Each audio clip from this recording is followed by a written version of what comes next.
2006 model force mini ഡോറാണ് നമ്മളിന്ന് സെയിലിനായി കൊണ്ടുവന്നിരിക്കുന്നത്. കുഴപ്പമില്ലാത്ത രീതിയിൽ മെയിൻറ്റെയിൻ ചെയ്തിട്ടുള്ള പെർമിറ്റ് ഉള്ളൊരു വാഹനമാണ്. ഈ വർഷം അവസാനം വരെ ടെസ്റ്റും ടാക്സും എല്ലാം വാലിഡിറ്റി ഉണ്ട്. അതുപോലെ അത്യാവശ്യം കണ്ടീഷനായിട്ടുള്ളൊരു വാഹനം. സ്റ്റിയറിംഗ് ഉള്ള 3 വീലർ ഓട്ടോറിക്ഷ. ഇപ്പോൾ ഇങ്ങനത്തെ ഒരു വണ്ടി ഇറങ്ങുന്നില്ല. പണ്ട് മഹീന്ദ്ര ചാമ്പ്യനും ഫോഴ്സ് മിനി ഡോറും എല്ലാം ഈ മോഡലിൽ സ്റ്റിയറിംഗ് ഉള്ള വണ്ടികളായിരുന്നു. ഇപ്പോഴത്തെ 3 വീലേഴ്സിനെ അപേക്ഷിച്ച് കുറച്ചും കൂടി സ്പേഷ്യസ് ആണ്. പ്ലാറ്റ്ഫോമിലൊക്കെ റസ്റ്റ് കാര്യങ്ങളുണ്ട്. ഒന്ന് കോട്ടിങ്ങോ പെയിൻറ്റിങ്ങോ ചെയ്താൽ നല്ലതായിരിക്കും.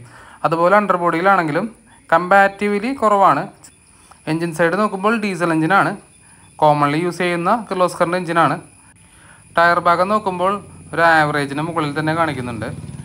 ഇതിൻ്റെ ലൊക്കേഷൻ വരുന്നത് തൃശ്ശൂർ ജില്ലയിൽ കൊടകരയ്ക്കടുത്ത് കല്ലേറ്റിങ്ങരയിലാണ്. ഈ വാഹനത്തിന് ചോദിക്കുന്ന വില 60,000 രൂപയാണ്. നെഗോഷ്യബിൾ ആണ്. താല്പര്യമുണ്ടെങ്കിൽ നിങ്ങൾക്ക് ഡിസ്ക്രിപ്ഷനിൽ കൊടുത്തിരിക്കുന്ന നമ്പറിൽ ഓണറെ കോൺടാക്റ്റ് ചെയ്യാം. ഇതുപോലുള്ള വാഹനങ്ങൾ വാങ്ങുവാനും വിൽക്കുവാനുമായിട്ട് ഞങ്ങളുടെ ഈ പേജും ചാനലും ഫോളോ ചെയ്യൂ. Thank you for watching this video. Finest automobiles.